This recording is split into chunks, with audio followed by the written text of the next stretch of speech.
Al frente Rosas. Sí.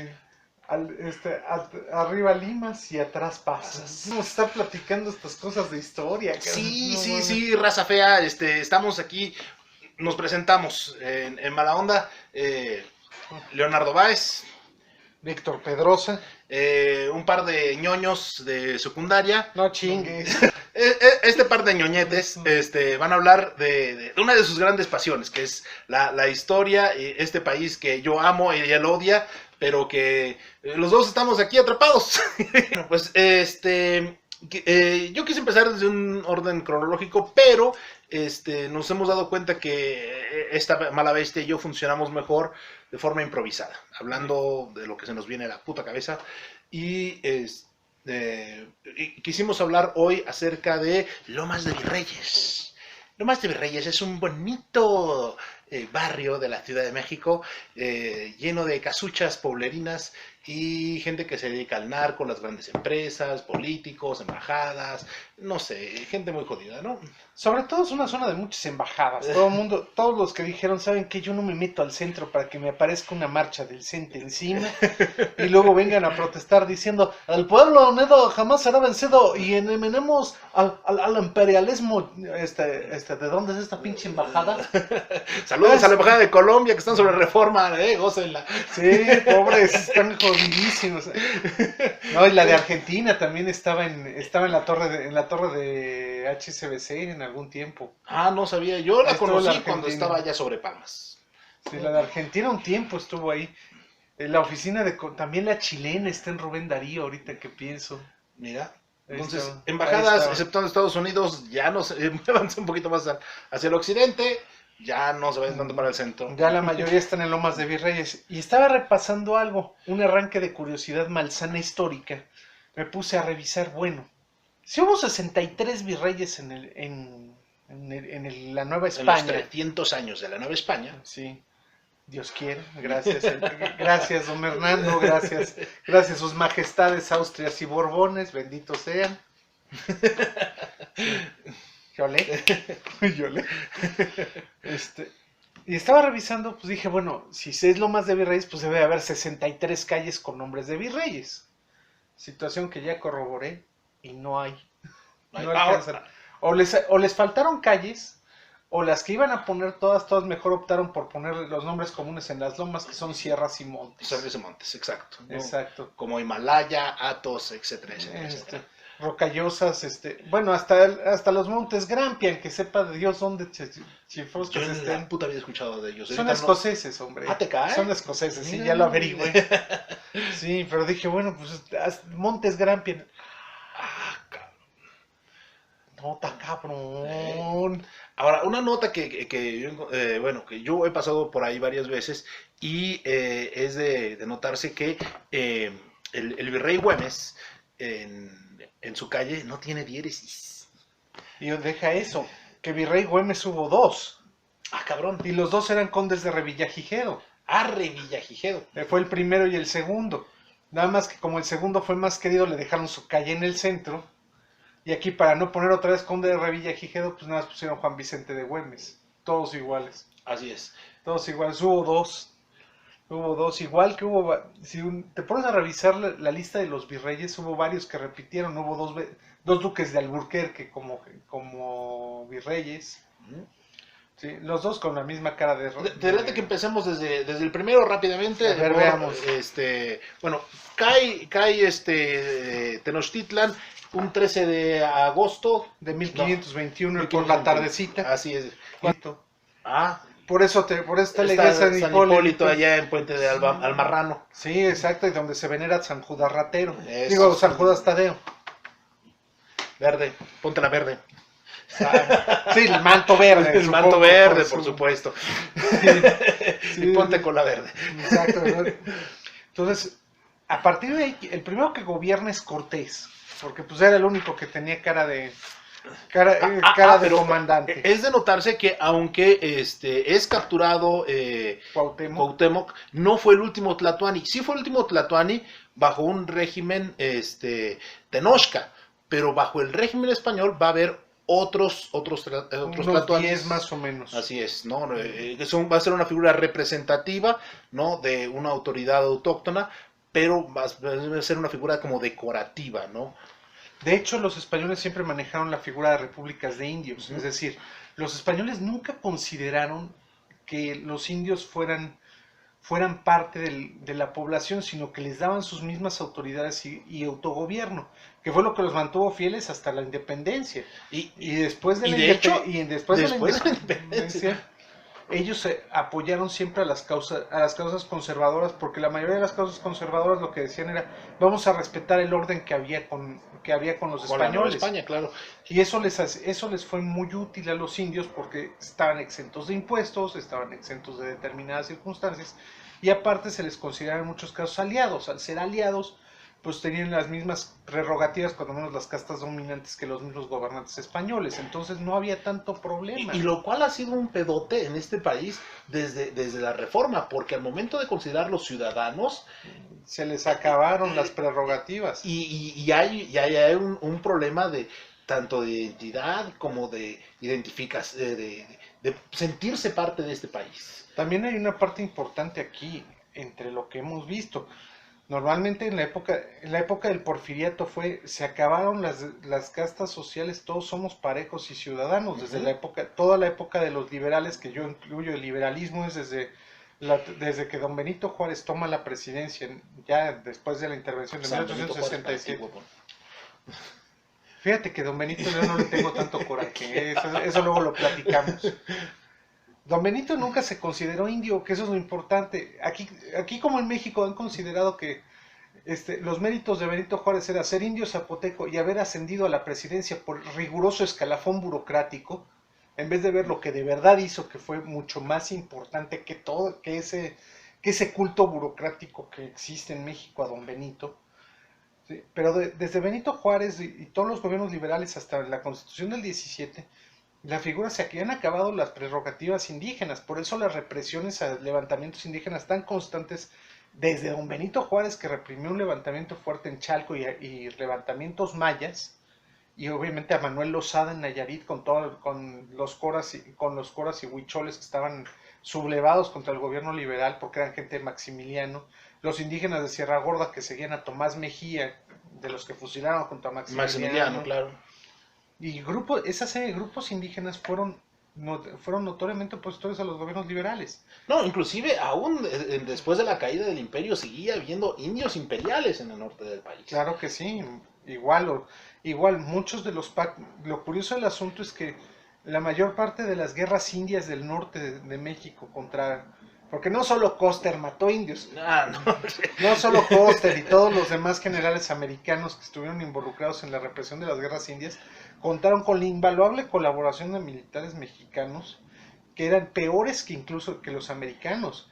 Jerónimo decía que lo peor que le podía haber pasado era combatir con mexicanos, que eran mucho peor que los soldados gringos.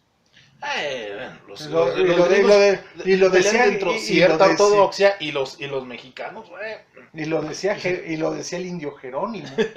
un indio arrojado, por cierto. Sí, o sea, para que ya el mayor jefe de guerrero de los apaches dijera que cuando menos los americanos actuaban con honor, los soldados mexicanos mataban todo lo que se les ponía al paso y se robaban todo lo posible, es de tomarse en cuenta.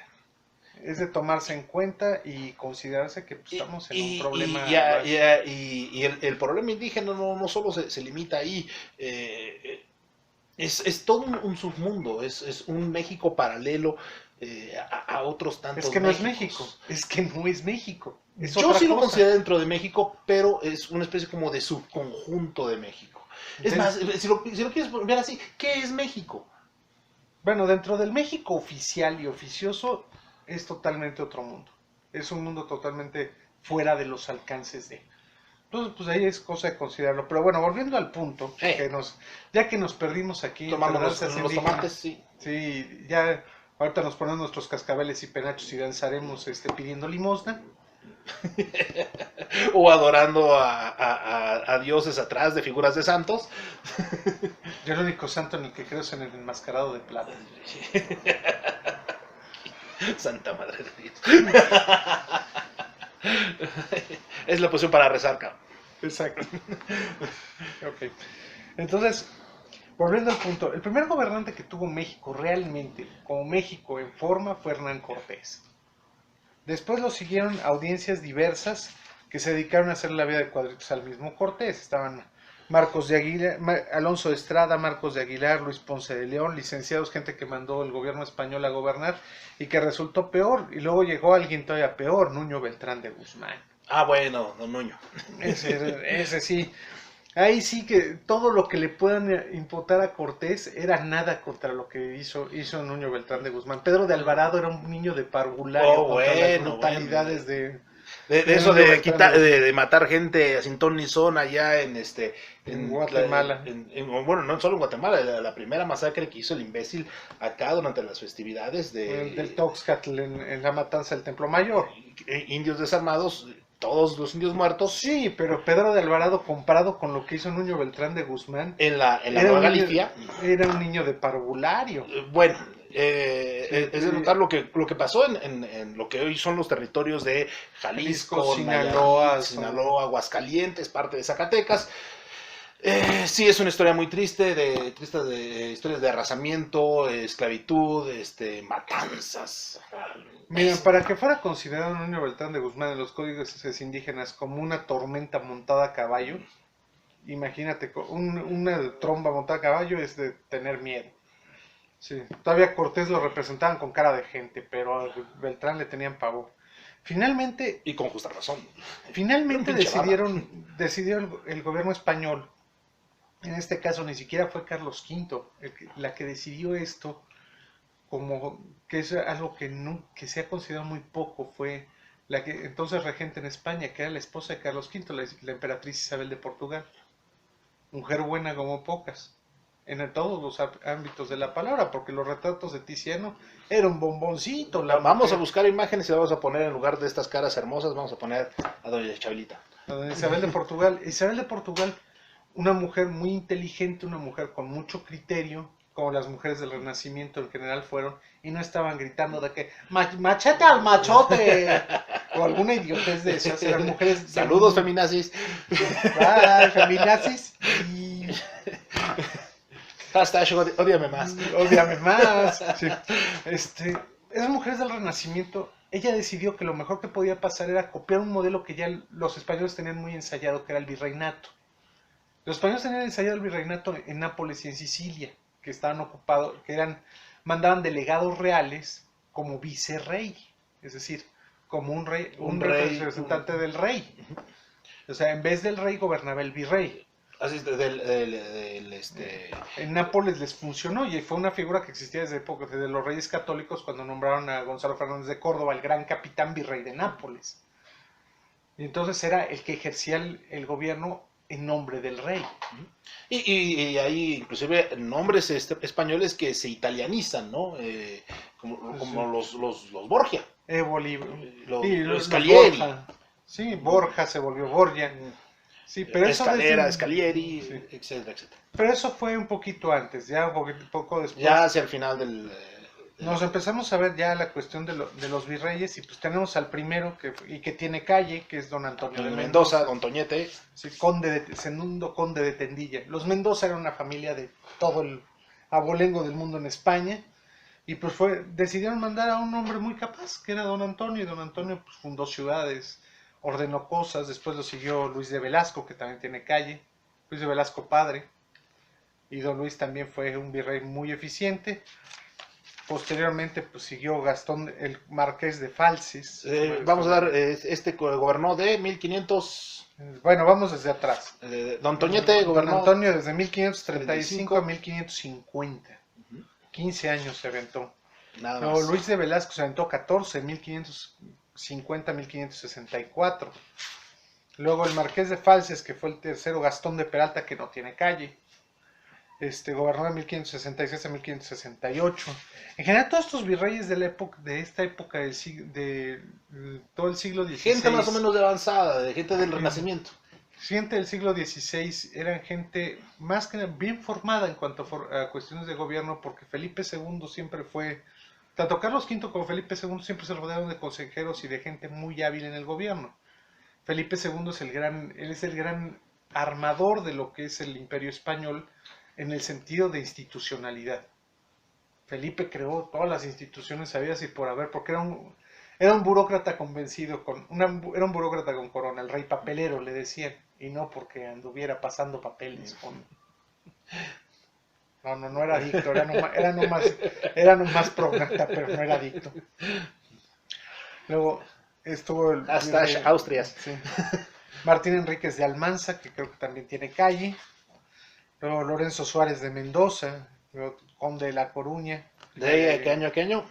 Bueno, Almanza fue virrey de 1568 a 1580 y luego 1580 a 1583 el conde de La Coruña. Luego, el problema es que cuando se les morían los virreyes, o sea, ¿quién gobernaba? Los virreyes siempre dejaban dos cosas antes de...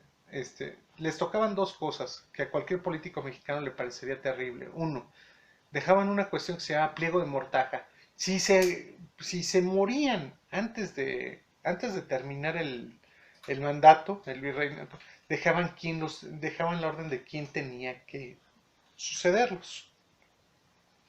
Entonces con eso ya se aseguraba que siguiera el trabajo gubernamental con el nuevo virrey mientras nombraban a uno nuevo. Desde la metrópoli. Desde que España mandaron uno nuevo. Entonces, muchas veces, porque es algo que México nunca ha querido comprender el historiador mexicano, y si lo lee no lo comprende, es que España tenía un real patronato sobre la Iglesia Católica. Es decir, la Iglesia Católica española no dependía del Papa, dependía del rey. Entonces eran funcionarios reales, lo cual creo que una de las burocracias eclesiásticas más corruptas del mundo. Y México, para los virreyes españoles, era la burocracia eclesiástica más corrupta. Y miren que tenían que ver, y mira que burocracia eclesiástica española era abundantísima. La más corrupta y la peor la consideran los propios virreyes, la mexicana, la novohispana. Terrible. Entonces, el sexto virrey fue el arzobispo Pedro Moya de Contreras. ¿Por qué? Pues porque era el otro alto funcionario que estaba después del virrey, era el arzobispo de México. Entonces muchas veces cuando morían los virreyes entraba el arzobispo de acuerdo al pliego de mortaja mientras llegaba el nuevo. De sí tuvimos varios que fueron buenos arzobispos y a la vez fueron virreyes, y fueron conjuntamente arzobispos y virreyes. Y por otro lado, pues tenemos luchas entre los mismos arzobispos contra los virreyes para quedarse con el puesto. Sí. Aquí luego sigue pues Álvaro Manrique, estoy hablando de 1584-85, Pedro Moya de Contreras, el arzobispo, gobernó para que no se enfriara la silla. Y después llegó el Marqués de Villamanrique, de 1588 a 1590, duró poquito. Y luego tenemos al primero que repite, Luis de Velasco hijo, Marqués de las Salinas. O sea, su padre fue virrey, él fue virrey. Dos veces. Primero de 1590 a 1595 y después de 1600, ahorita te doy las fechas. Después vino Gaspar de Zúñiga y Acevedo, conde de Monterrey. Adivinen qué ciudad se fundó en Ahí está el nombre del conde. Pero había sido comadre. Faltaba. Comadre, Vivianita. Dos carta blanca, Carmen. Sí, Vivianita. Luego vino el Marqués de Montes Claros, 1603 a 1607. Luego vino otra vez Luis de Velasco, hijo, que fue de 1607 a 1611. Su segundo periodo. Ya no repitió más. Luego vino Fray García Guerra, que sí tiene calle. Igual Luis de Velasco, pero para evitarse problemas no le pusieron Luis de Velasco. Hijo o padre, es tu bronca. Al que quieras poner. El agarre de su preferencia. Luego vino el Marqués de Guadalcázar, Diego Fernández de Córdoba. Luego me estoy basando en un libro horrible que se llama Los Gobernantes de México de Fernando Orozco Linares, pero es ilustrativo. Pueden tomarlo como un buen libro de referencia. No como el libro de la gran investigación de los gobernantes de México. No, porque parecen biografías, les juro que son como biografías de estampita. Monografía de estampitas, sí. Estampitas de las que te obligaban a copiar en la primaria antes de que existiera Wikipedia. ¿Qué habrá pasado con esas empresas que hacían monografías? Pues todavía yo he visto muchas papelerías que las tienen, ¿eh? ¿Sí? ¿En serio? Sí. Y nada más que cuando te apendejabas y las pegabas sin haberlas leído, puta padre. Para despegarlas. Pinche vapor, güey. Olvídate el vapor o lo hacías contra la lámpara a ver si se alcanzaba a leer algo. Terrible. Y en aquel entonces el resistor era buenísimo, güey. No, el resistor era casi concreto armado. Podías hacer una casa hoy en día con puro resistor, güey. Y luego venía Diego Carrillo Mendoza y Pimentel, marqués de Gelbes y conde de Priego, de 1621 a 24. Gelbes, así se pronuncia, güey. Gelbes, pues sí, no dice Galvez, dice Gelbes. Luego vino el marqués de Cerralbo, otro lugar en Nuevo León, Cerralbo, Nuevo León. Bueno, Anita, tráete otras dos. Sí, este amigo fue al que se le inundó la Ciudad de México de tal manera que se ordenó que se quitara. Ok. Subió el agua a 3 metros de altura. Nada más. Nada más, o sea, por eso no hay edificios en el centro histórico anteriores al siglo XVII, porque todos se los llevó la tiznada con el agua. Hashtag adiós a la albarrada que construyeron, lo construyeron en Zahualcóyotl, la albarrada para... pero ya había una segunda albarrada que habían construido. Pero así le salió, cabrón, así le salen. Sí, el problema es que se les inundó por los lagos, porque para construir la albarrada pelaron cerros y entró agua como loco. Así es, cabrón. Efectos de la deforestación. Hashtag dejen de pelar árboles, cabrones. Sí, cabrones. Se les inundó 3 metros la ciudad y hubo una cédula real de Felipe IV, en ese entonces rey de España, que dijo, por favor, muevan la capital a Tacubaya. Y creo que como venganza, Tacubaya es lo que es ahora. Decidieron que tenía que pagar el pecado de haber tratado de ser la capital y le dieron en su madre. Por eso metieron el metro, por eso estuvieron todo ese tipo de circunstancias que Tacubaya hace que sea un lugar aterrorizante en estas épocas. Es venganza, es la venganza. Saludos, Xochitl. Luego vino Lope Díez de Armendáriz. Que no tenía cara, que no se parecía a Pedro Armendáriz. ¿Cómo se llamaba el comandante, güey? Al capitán Malacara. No. El comandante Agallón Mafafas. Tampoco se parecía. El zorro del desierto de los leones. Luego vino el marqués de Villena, conde de Jicana y duque de Escalona. Un grande de España con tratamiento de Usía. Este fue el famoso, cuenta la historia al Marco Almazán en sus episodios nacionales de Salsa Verde, la historia de la dentadura del virrey. Que empezaron a corromper todo con aras de obtener dinero para la dentadura del virrey porque quedó chimuela. Entonces por eso de ahí viene la palabra mordida. Porque había que pagar la dentadura del virrey. Tienes que darme para la mordida. Nada más que el marqués de Villena, por ser pariente de la familia real portuguesa que se acababa de independizar de España, pues lo juzgaron como traidor. Y ahí se murió para tronarlo el entonces arzobispo de Puebla, que era Juan de Palafox. Es de la biblioteca palafoxiana y la catedral y los caminitos. Sí. Palafox lo grilló para tirarlo y le dio golpe de estado. Finalmente el rey dijo, sí, Palafox, como no, te me vas al cuerno, y tronó. Igual luego estuvo el conde de Salvatierra y marqués de Sobroso. No es albur. No, ese marqués está bien sobroso. Pero también fundó Salvatierra, Guanajuato. Luego vino Marcos Torres y Ruedas, obispo de Yucatán, también para que no se enfriara la silla. Sí, luego vino... Entonces, también entró por cláusula de mortaja. Sí, por pliego de mortaja. Pliego de mortaja. Sí, luego vino el conde de Alba del Iste, y no era no creó la primera institución de atención a la burocracia, no, es Liste con L-I-S-T-E. Luego vino el primer duque de Albuquerque. Nada se los voy a leer. Es duque de Albuquerque, marqués de Cuellar, conde de Ledesma y Huelma Grande de España con tratamiento de Usía. Y fue buen virrey para acabarla de molar. Pues, ¿qué hizo? Muchos de los virreyes que llegaban a México, si gobernaban bien, los mandaban luego a Perú como virreyes. Sí, hubo varios que se fueron de virreyes a Perú. Entonces, fue uno de ellos.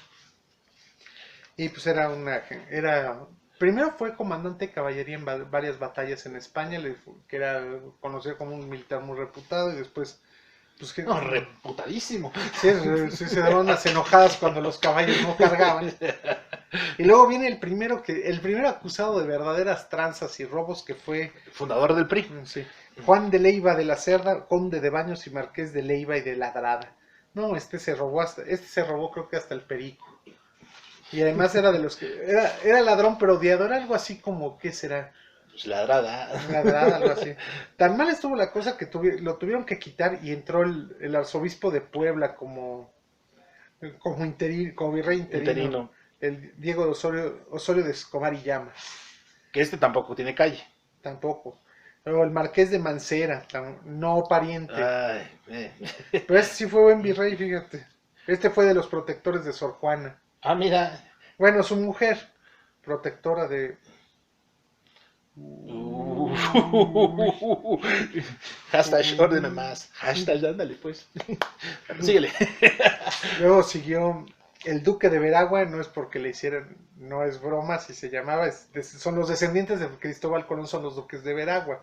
Y a Pedro Nuño Colón de Portugal, duque de Veragua, marqués de Jamaica, conde de Gelbes y caballero del Toisón de Oro, no más. Pero este fue buen virrey, pero duró poquito porque se murió. No. Entonces entró como virrey. El segundo Albat, otro religioso. Fray Payo Enríquez de Rivera, que sí tiene calle. Sí, Fray Payo, pues ahí en primer mandato, porque le tocó 2 veces. Luego vino el conde de Paredes y marqués de la Laguna, que ese le pasó todo. Ese, por no me acuerdo qué tranza, se le levantó en armas la ciudad y tuvo que salir corriendo de la ciudad. Mal detalle. Luego vino el conde de la Monclova, si le suena la ciudad, Monclova, Coahuila. Monclova. Molchor, Portocarrero y Lazo. Saludos, rieleros. Exacto. Luego no, los rieleros son de Aguascalientes, baboso. De allá son los acereros de Monclova. Sí. Luego vino otro conde de Gelbes, fueron 3 condes de Gelbes los que nos tocaron, que fue, sí, que también se dedicó a la marinería. Luego nos tocó como un obispo de Michoacán, porque se murió, que fue Juan Ortega y Montañez, que tampoco tiene calle. Luego nos tocó, para acabarla de amolar, un conde de Moctezuma, o sea, machetazo a caballo de espadas. ¿Cómo de que no? Casado con una descendiente de Moctezuma, vino a ser virrey en México. Conde de Moctezuma y Tule. O sea, era tolteca. Tolteca. Sí, sí, era de Tule, era tolteca. Ah, bueno, menos mal, ¿verdad? Bueno, pues igual se murió y tuvo que entrar otra vez el arzobispo Ortega y Montañez. Segundo Albat otra vez. Segundo Albat otra vez.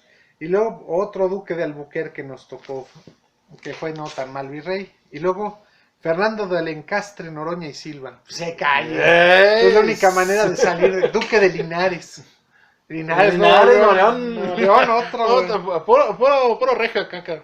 Luego vino el Marqués de Valero. Jugaba. Hacía sus capiruchas. No pregunten cómo. Pero imagínenlo. Luego vino el Marqués de Casafuerte. Y luego, bueno, para que vean que en España había de todo, decidieron empezar a mandar vascos. Entre ellos el arzobispo, que era Juan Antonio de Bizarrón y Eguiarreta. Hola.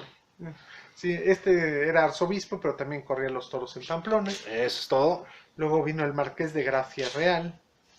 Luego el Conde de Fuenclara. Y sigo viendo que pocos con calle. Ya luego vino Juan Francisco de Güemes y Orcasitas. De Güemes y Orcasitas, que... El primer conde de Revillagigedo. De ahí las islas. De ahí las islas y de ahí la calle. Sin diéresis, por cierto. Por favor, alguien que revise la nomenclatura de las putas calles, dése cuenta que está mal escrito Güemes. Bueno, no es hay una peor. En Polanco, donde está la Glorieta de Mazarik, está la calle de Christian Hans Andersen. ¿Cómo? Así se llama la calle. No Hans Christian Andersen, sino Christian Hans Andersen. Doy fe. Juro por mi madre que así está. Vamos a poner una foto, cabrón, para ver si... Sí, yo cada vez que la veo me infarto. Entonces, pues es terrible. Fantasmas. Fantasmas felinos. Luego está Ahumada y Villalón, Marqués de las Amarillas, que sí tiene calle. Y de las Grandes en esa zona. Luego Francisco Cajigal de la Vega. De la Vega, que sí tiene calle, creo, ¿no? No, tampoco. Ya lo revisé. Ah, ok. Luego viene el Marqués de Cruillas, Joaquín de Montserrat, para que vean que también había catalanes. Por favor. Este fue el que trajo el ejército a América. Este fue el inventor del ejército en México. Ah, ok, antes no había ejército, que había guardia. No, había milicias. O sea, que se nos han levantado los indios, pues a ver, todos los vecinos Todo agarren el agarren. arcabuz, el arcabuz y el moquete y lo que salga. Sí, sí, sí. Me acabo de que todos los minucianos eran andaluces, no había ni gallegos ni nada de eso. Bueno, es lo que te sale, güey, yo qué sé. ¿Qué quieres? Soy hijo de andaluces, cabrón. Es lo que le sale. Sí, luego vino Carlos Francisco de Croix, Marqués de Croix. De Croix. Siempre tan dulce el hombre que cuando alguien se les puso muy levantado en armas y dije, cito textual, porque por aquí. Se los voy a leer para que vean cómo se gobierna, para que no haya... ¿Cómo se debe de gobernar? Para que no se quejen en Atenco, pues. Por motivos reservados a la real conciencia del soberano, y que debían saber de una vez por todas los vasallos de su majestad que han nacido para obedecer y callar, y no para mezclarse en los altos negocios del gobierno. Chingao. Saludos, así, PRI. Así o más democrático. Así o más democrático, Bueno, pues el Marqués de Croix, ya estamos por ahí, ya andamos por aquí. Y luego, pues otro de calle. Bucareli. El virrey Bucareli, que fue muy querido. Aunque era andaluz, pero era hijo de vascos. Pero pues ahí andaba. Luego Martín de Mayorga, que ese sí tiene su calle, que fue famoso por no hacer nada y después de no hacer nada descansar. Eso es todo. Luego don Matías de Galvez, de la ilustre familia de los Galvez, que eran de Macharabiaya, Málaga, que fueron los que de verdad hicieron muchas cosas por las colonias. Los Galvez fueron don José, don Matías y don Bernardo. Buenos los oidores. Ellos llegaban, oían todo lo que decían y pasaban los reportes a la corona. Era algo interesante en el virreinato. Los reyes mandaban oidores para para oír, para escuchar todas las quejas que hubiera contra los virreyes. Ahora, también y mandar decretos arreglando todo, eso por un lado. Y por el otro, tenían una figura que le puede dar calambres a cualquier político actual, el juicio de residencia. Terminando el mandato, lo sometían a juicio a que presentaran cuentas claras. Y como no presentaran cuentas claras, se los llevaba el tren los destituían. Muchos terminaron en la cárcel por andar haciendo ese tipo de cosas. O sea, los virreyes, por mucho que digan que los virreyes españoles fueron una verdadera... El gobierno en sí español, que después va a tener un giro muy interesante cuando cambiamos de los Austrias a los Borbones. Y ya no en los Borbones. Y que ya estamos en los Borbones. Es más, ¿desde qué virrey empezamos con los Borbones? Ya voy para atrás. El primero fue el segundo mandato de don Juan Ortega y Montañez, arzobispo de México. Entonces, se muere don Felipe. Fue Carlos II. Carlos II, el que muere sin descendencia. Sí, y hay una pelea entre los Borbones y los Austrias. Y para ver quién se queda con la Casa Real. Y los Borbones se quedan, hasta la fecha. ¿No? Y hay un cambio de perspectivas en el gobierno, también en la Nueva España, ¿no? Y esto se va a seguir hasta después de la independencia, ¿no? Un tipo de gobierno que va a influenciar por lo menos hasta el primer imperio. Yo creo que curiosamente yo creo que la influencia del gobierno español fue tan fuerte, yo creo que de las formas virreinales de gobernar y de ordenar el país, se perdieron después del primer imperio, y el primer conato de reorganización administrativa y de gobierno en México fue a partir de 1867. Estamos hablando que entre 1824, con la proclamación de la Primera República, no hubo un gobierno serio hasta 1867. Y México era un auténtico desastre en todos los sentidos. Estamos hablando que fueron 40 años de desastres uno tras otro. Terrible. Pero bueno, sigamos con los virreyes. Pues después de don Matías de Galvez, entra su sobrino, Bernardo de Galvez. Bernardo de Galvez, que fue uno de los artífices de la independencia de los Estados Unidos. ¿Cómo crees que hizo?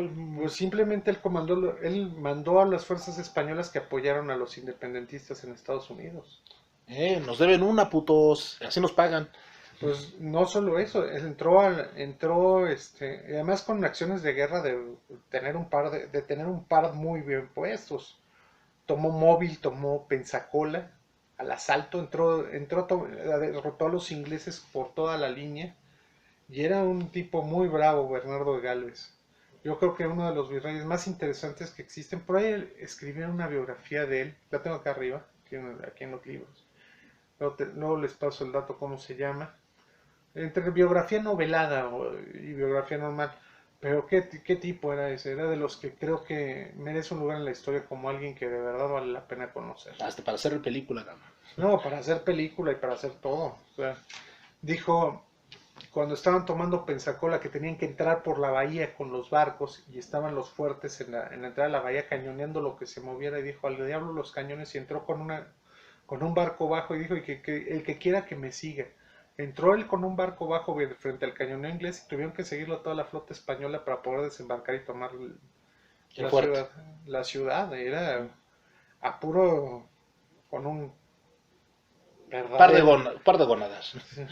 Un par, como hasta uno pensaría que hasta un trío, cabrón, pero a veces un par.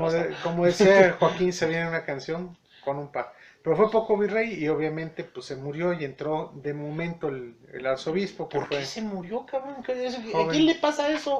Sí, pues de modo, creo que no te quiero decir, pero estamos aquí escribiendo para la inmortalidad, pero bueno. Dale. Luego Alonso Núñez de Haro y Peralta, el arzobispo, estuvo calentando silla. Y después vinieron unos virreyes, bueno, después vino un gran virrey que fue el segundo conde de Revillagigedo, Juan Vicente de Güemes, Padilla y Orcasitas y Aguayo, que fue un gran virrey también, que por eso está la calle en el centro. Está la calle de Bucareli, que fue un gran virrey, y la calle de Revillagigedo, que son paralelas. Entonces ahí, empezar, ese fue el último gran virrey que tuvo la Nueva España, y de ahí todo se fue para abajo, porque había un gobierno fatal en España y por ende en las colonias. Empezó con el marqués de Branciforte, que se robó hasta los calzones y para congraciarse. Lo único de bueno que dejó el marqués fue el caballito, que lo mandó a hacer para quedar bien. Luego Miguel José de Azanza, que nada y lo mismo, tiene calle. Luego Félix Berenguer y Marquina, que tiene calle, tampoco hizo gran cosa. Mandó construir una fuente que lo único que sirvió fue de mingitorio público. Oh, bueno, labores pero una fuente para surtir agua a la ciudad y todo el mundo se dedicó a orinarse en ella. Cabrón, ¿yo qué culpa tengo? El señor Berenguer.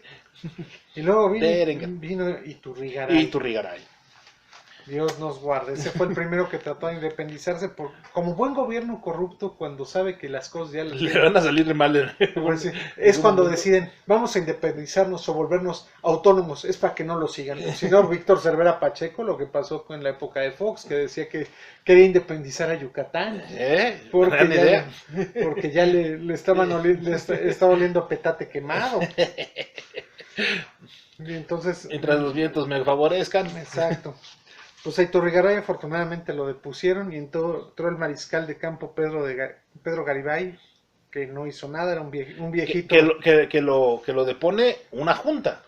Lo depone un pronunciamiento con Gabriel del Yermo. Se levantan armas, depone a Iturrigaray, mete a la cárcel a todos los que lo apoyaban, que eran el licenciado Verdad y Fray Melchor de Talamantes, mismos que pues no aguantaron el encierro, se murieron toditos.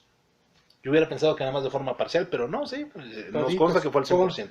No, lo único que creo que sobrevivió el licenciado Verdad fue su peluca empolvada. Y una calle. Exacto, ahí en el centro. Entonces, pues ya después, como estaba muy grande el mariscal Garibay, me mandaron decir que entrara el arzobispo, que fue el arzobispo Lizana y Beaumont, que también por un ratito, mientras algo más pasaba. Y es cuando empezó los levantamientos de guerra campesina de Hidalgo y de Morelos, que no fueron independencia. Por más que me quieran decir que es independencia, no lo fueron. El movimiento del padre Hidalgo no era un movimiento de independencia, el de Morelos sí. Sí, pero era limitado y era guerra campesina. La guerra campesina finalmente es cruenta, pero nunca tiene éxito. Pero hay que admitir que el sacerdote Morelos mulato, por cierto, que no vienen los registros que era criollo, pero él tenía de lo de criollo lo que yo tengo de descendiente de rusos nórdicos. Entonces, Tafarich. no, No, pero aquí lo interesante es esto. Una de las cosas que todo el mundo habla, el racismo del virreinato español. y Sí existe el sí, racismo, sí. y estaban Pero, oficializadas las castas.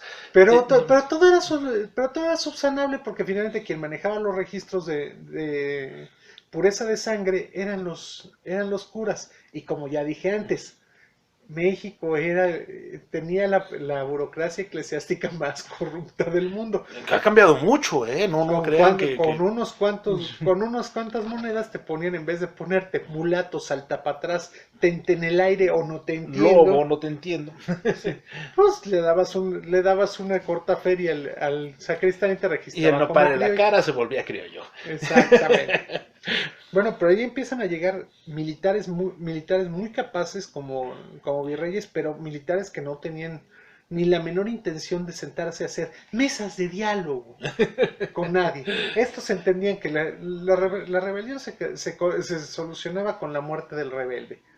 Y entonces llega estamos hablando de don Francisco Javier Venegas, el primero. Ok, pero quien va a combatir a los insurgentes primero de forma muy exitosa fue Calleja, que es el siguiente virrey. Que es un auténtico genio militar. Si por algo la independencia se tuvo que posponer hasta 11 años después, es por un Félix Medea Calleja, que es un genio militar.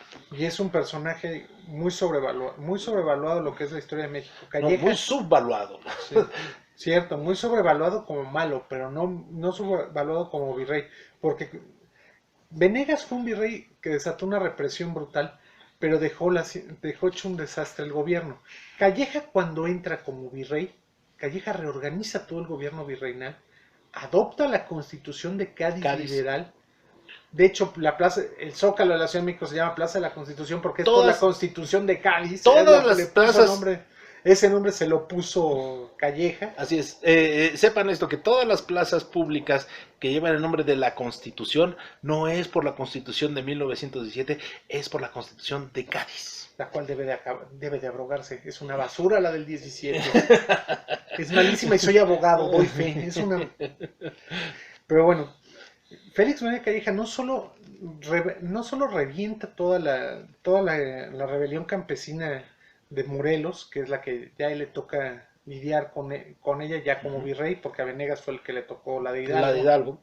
Sí, él la revienta, la termina por tronar, y no solo eso, reorganiza la hacienda y entrega cuentas limpias, claras y dinero en caja, cosa que Venegas lo había dejado en la calle, porque Venegas y él se detestaban.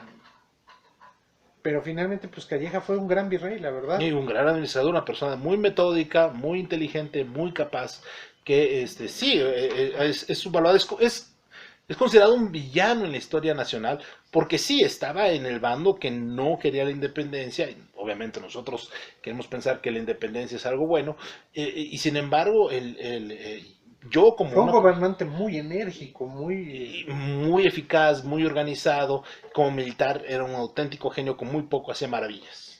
Y además lo simpático del asunto es que siempre que... Muy civilizado.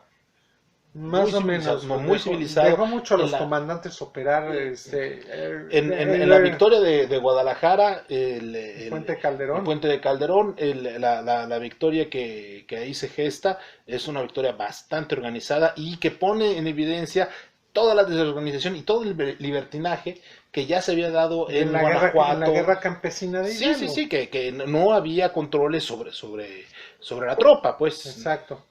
Pero siempre que hay un gobernante tan enérgico y tan duro como Calleja, hay reacciones. Duro, inmediatamente después llegó un gobernante todavía más capaz que Calleja, que fue Apodaca. Juan Ruiz de Apodaca, que aparte de todo... Apodaca fue... No, él no fundó nada. No, yo es que no fundó nada, pero a mí me gusta Apodaca, Nureón. Bueno. Es el aeropuerto. Apodaca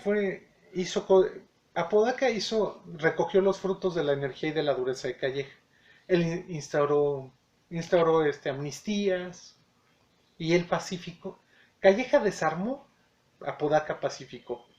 Con solamente el episodio de la expedición de Mina, que pues, francamente fue una jalada de los pelos por parte del loco de Mina. Y sí, Y no sirvió de nada, nada más fue No, pero yo creo que el gesto romántico de Mina... Pero acuérdate que el romanticismo es pura mentira, compadre.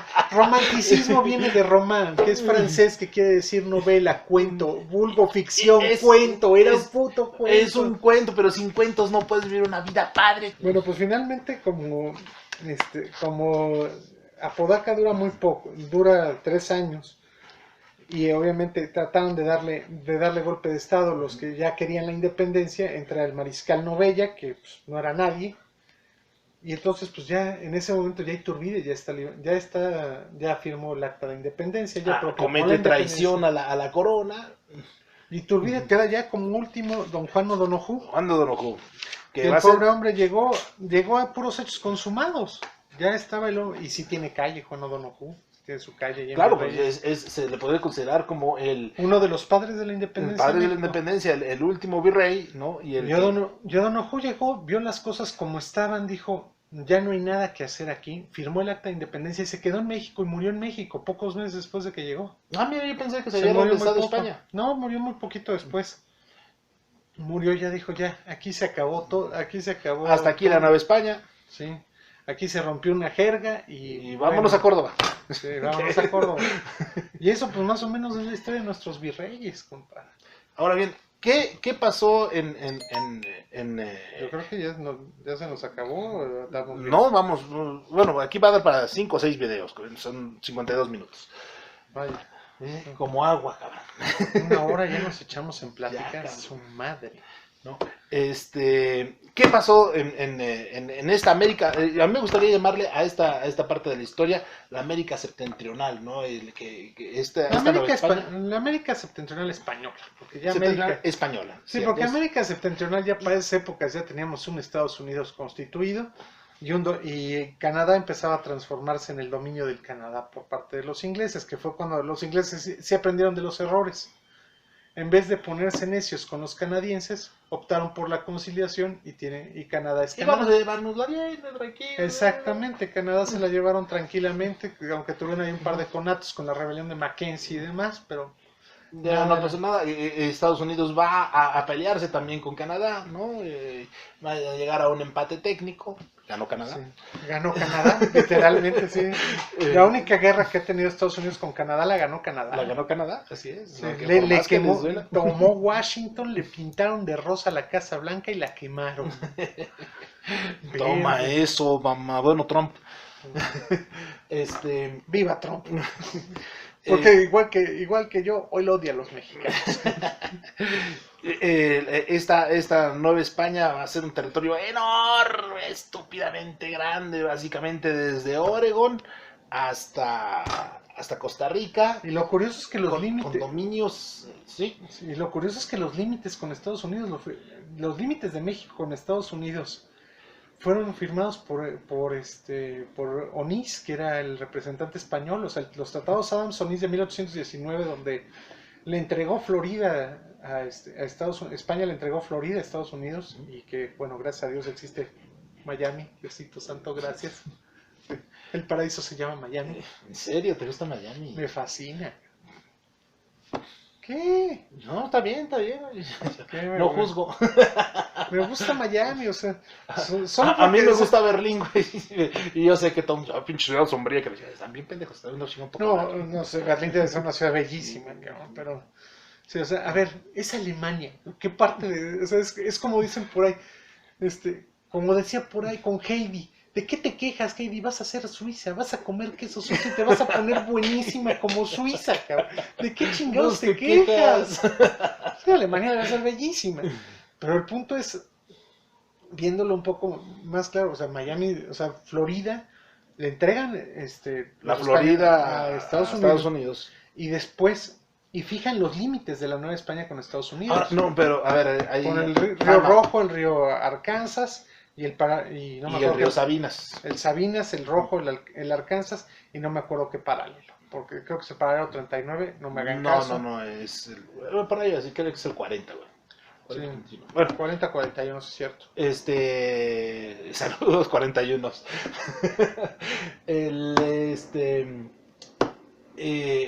Pero yo tengo entendido, güey, que Puerto Rico, Cuba, Filipinas, y la Florida van a pasar a ser territorio y protectorados gringos después de la guerra. No, Florida la cedieron en 1819. Los protectorados de Cuba, Puerto Rico y la colonia de Filipinas, porque Filipinas la tomaron como colonia en los Estados Unidos, es derivado de la guerra de 1898. Ahí sí. Pero Florida la tomaron desde 1819 los americanos. Ah, chulada, cabrón. De hecho, Florida fue de los estados fue de los estados que de secesionistas en la guerra civil de los Estados Unidos. Sí. Obviamente el clima da para No, cultivos pues tropicales. más al sur de Florida no tiene Estados Unidos. Lo más al sur de Estados Unidos es Florida, creo. Entonces, pues no hay de otra. Yo pensaría la Samoa americana, ¿verdad? Bueno, como posesión, pero continental lo más al sur. No, lo más es Key West. Key West, exactamente. No. Que Dios me permita volver. Ojalá que y no, quedarme. En nombre de Patria.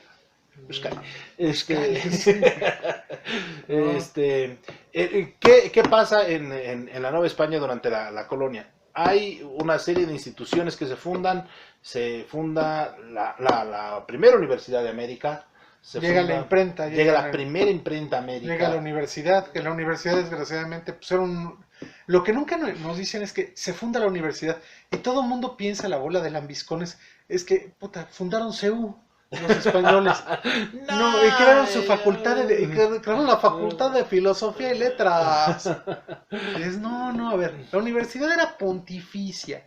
Y si la UNAM se quiere colgar el milagrito de que la Universidad Pontificia de México fue fundada por él, fue ese el antecedente de la UNAM, están como pendejos. Chingada, a ver, ¿cómo está eso, cabrón?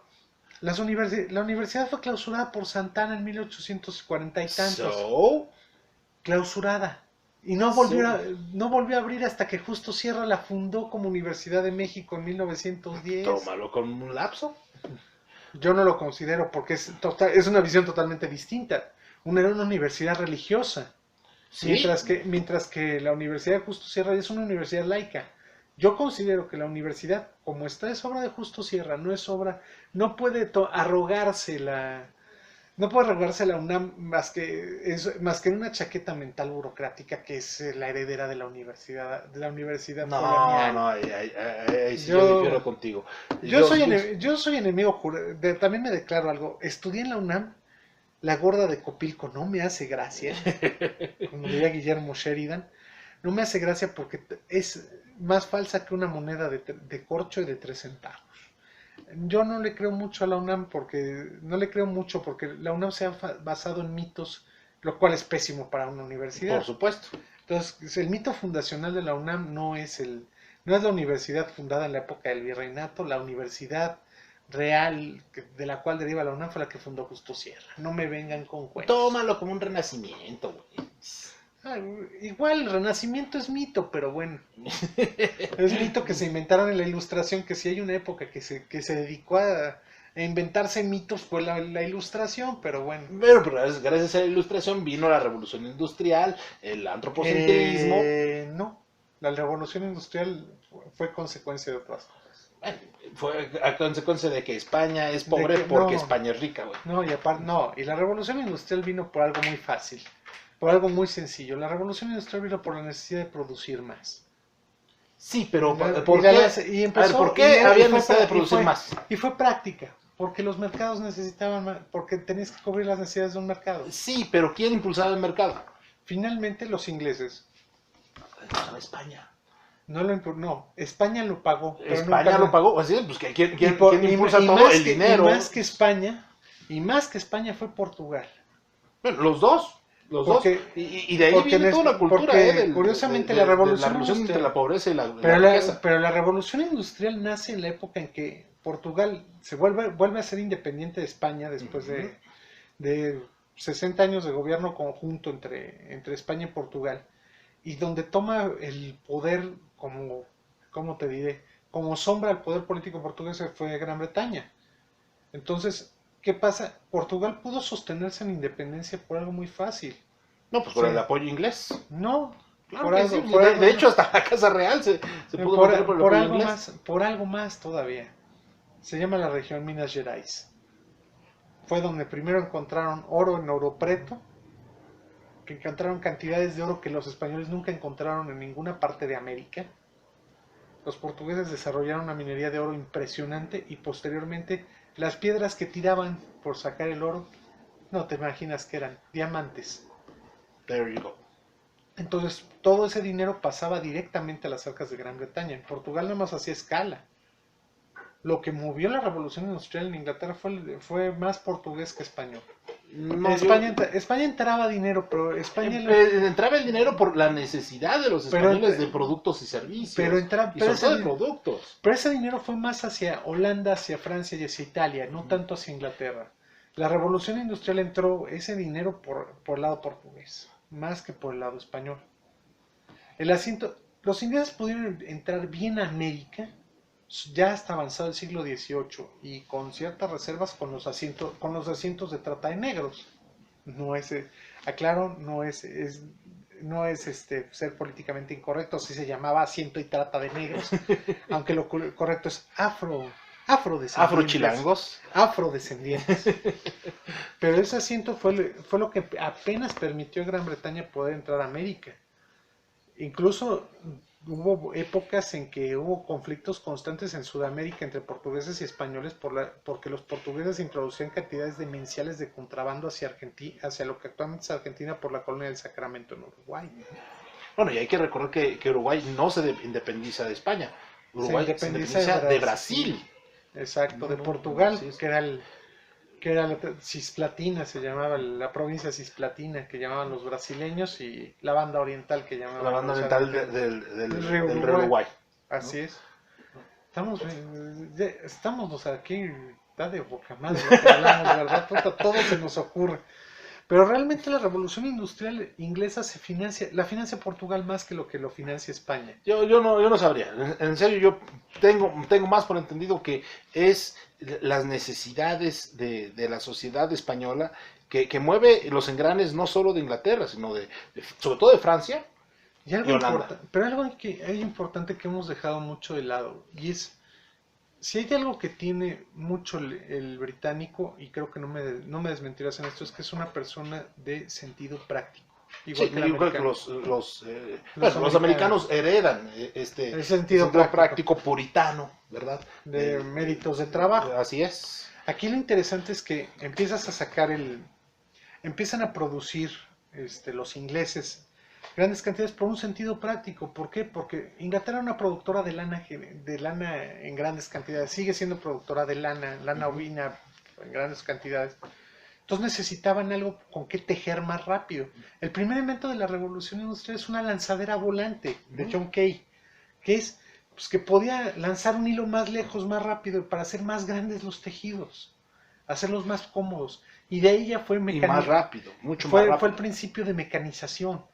De ahí vienen después los elementos para hacer patrones. Sí, efectivamente, sí. Y por ejemplo, en esas épocas, pues bueno, estamos hablando del siglo XVIII, la India producía 30 veces más tejidos que Gran Bretaña. ¿Pero por qué producía 30 veces más tejidos? Porque tenía 50,000 veces la población. De Gran Bretaña, y la mayoría pues en sistemas de castas y hundidos en la miseria, que todavía siguen hundidos la mayor parte de los hindúes. También voy a editar eso. Sí. Trabajaban en talleres y los talleres de textiles eran gigantescos. Y era una producción artesanal. Era una producción artesanal a nivel industrial. A nivel industrial, exactamente. El ser humano como elemento de industria. Exacto, como la máquina humana. La máquina humana. Sí, a mí cuando me dicen, a mí lo que me encanta, por ejemplo, hablando de la India, voy a decir algo políticamente incorrecto, así que... Vamos a editarlo. Oféndase Gandhi, dicen, todo el mundo actualmente vive creyendo que la India es el lugar más místico y más elevado del mundo. Oh, sí, el gurú nos va a vindicar, y Sai Baba, y el gurú de Marabú, y Yogananda, y todo. Tanto así que hasta los virus se la tragaron, Todos se tragaron el romance del exotismo, el romance como mentira, el romanticismo exótico de la India, y se la tragaron, cuando realmente esas prácticas de yoga y meditación solamente las hacen quien no tiene problemas con qué comer. Normalmente el que está hundido, el que está junto a una vaca muriéndose de hambre y no la toca. Literalmente los parias. Sí, sí, no tocan a las vacas porque son sagradas. Entonces, todos esos no meditan, no se elevan, no practican yoga, no son elevados e iluminados maestros, son pocos y generalmente son de élite. Así que ir a la India, y la India es un mugrero. Lo era, sigue siéndolo, pero cada vez menos. El avance de la India ha sido pero fenomenal, cabrón. Pues sí, pero todavía el 90%... Nos han rebasado por la izquierda, así de fácil. Bueno, rebasar a México por la izquierda es como... Lo ha hecho Corea, lo ha hecho Japón, lo está haciendo la India, lo hizo China. Es bolsear una viejita. Y eso hizo Estados Unidos precisamente en el 47, cabrón. Bolseó a una viejita. Sí.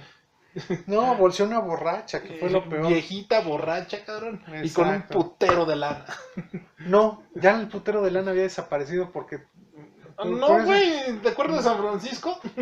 Con el puro San Francisco, cabrón. No, pero en ese entonces San Francisco era un triste poblado, en la Bahía de Monterrey. Cabrón, pero 2 años más tarde era el centro económico más grande de este pinche planeta. Sí, pero la fiebre del oro fue recién ocupado por los Estados Unidos.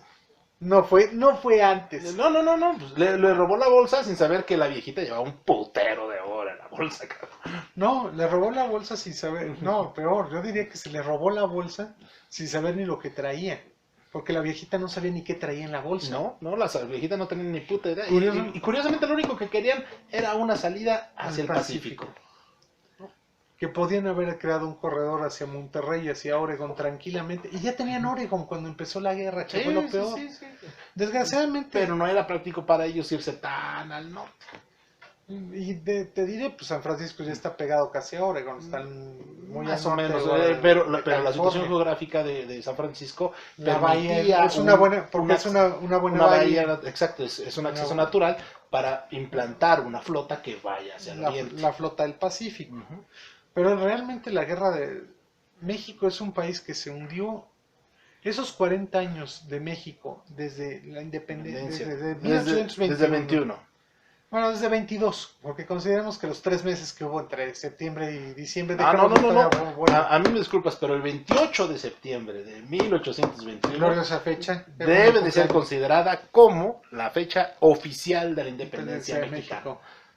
Pero nadie lo quiere hacer porque es darle méritos a Iturbide, pues que no era como nosotros. Y es que merece el mérito Iturbide, él es el auténtico padre de la patria. Fue el que creó el país. Así pues, es. No hay... Hasta la bandera que hoy tanto amamos y queremos es creación de ese vasco. Que por cierto, yo estoy pensando que los colores de la bandera nacional pueden estar ligados a la bandera vasca. No, la bandera vasca es posterior.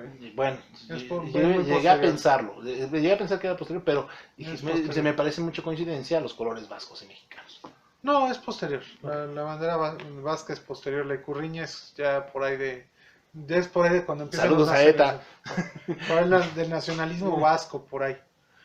Pues yo creo que hoy le paramos porque ya... Sí, no, se nos va a acabar la puta pila. Bueno, hijos señores de San Juan Bautista, Leonardo Báez, Víctor Pedrosa, le decimos hasta pronto y diviértanse mientras puedan porque se van a morir.